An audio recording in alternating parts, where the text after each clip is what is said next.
here is very polite, humble, and also beautiful and handsome people. Salute! Salute! Europa! Dobro jutro Europa! As you can see, we are here in the other side of our road. This road is a main road going to Poliana. So look at the place. This is a very wide farming land, and the trees are already flowering. So that the sign and symbol of planting to our farmland. See, look at the trees. So more flower. And look at the other one in the right side. The trees, it's a lot of flowers. Look at that. That is the one and only trees. See? One and only trees. So more flowers. See? Nag-iisa lang yan dito sa gitna ng daan. So, tingnan nyo naman yung taniman nila. Ano ba to?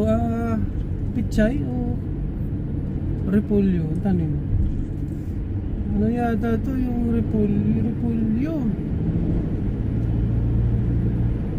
So, after 3 months, ano na yan, harvest na yung mga kaibigan. Lawak ng lupain na mga kaibigan. Grabe. Super! Believe na talaga ako dito sa Croatia, lalo na dito sa province ng kanilang mga area dito. Unbelievable. Grabe, super. It's so very wide farming land. And look at that cemetery. Same in Philippines.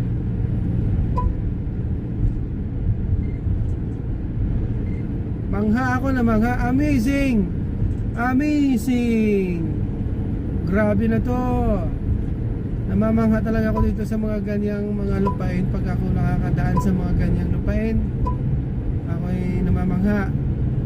Na-miss ako talaga. Kasi yan ang ating pangarap sa buhay, magkaroon ng lupain.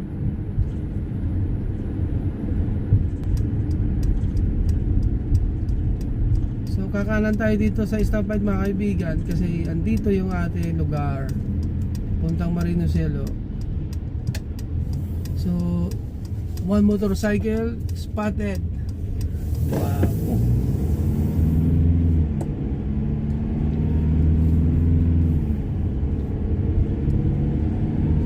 So dito talaga yung aking main road na road. Ito yung kahabaan ng Poliana. Ito ay Poliana area. Ang kadugtong niyan ang Tunubats. So ganda ng mga dito village. Ano to probinsya na subdivision. Parang ganyan Wala naman kasi squatter dito mga kaibigan. Tawag dito village. Tingnan mo village. Semi-subdivision pag sa bansa natin sa Pilipinas. Subdivision to kaibigan. Gaganda ng ang sarap manirahan dito mga kaibigan. Ang nila yung mga tao dito, so very lucky. All Croatian here, residents of this country. Salute to all of you, because you are very lucky people here in your country, because your country, it's so very rich and not populated. Also the people here is very polite, humble, and very good, and also beautiful and handsome people. Arido? Hindi ba problema? So I wish matanggap nyo kaming mga OFW dito. I wish na matanggap nyo kaming mga Pilipino na nagtatrabaho dito sa inyong bansa. So thank you very very much to all of you guys. So as of now, I don't have passengers. So because this is a road of the bus. This is a new road for this area. Marino Cielo going to Pacrats, Poliana, Bresini. So this is a new road, and this is the new bus, and also new driver, Novi Busaj, Pilipina. So hindi na tayo pupunta doon sa ano kasi wala tayong pasahero.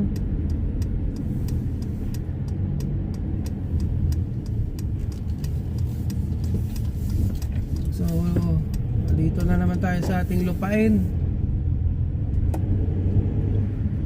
Lagi ko talaga nadadala tong aking lupain, mga kaibigan. This is my farmland, you know.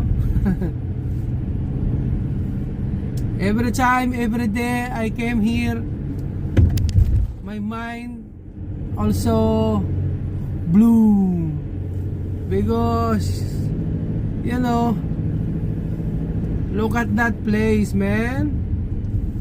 I'm so lucky that I see that place. It's very relaxing to our mind.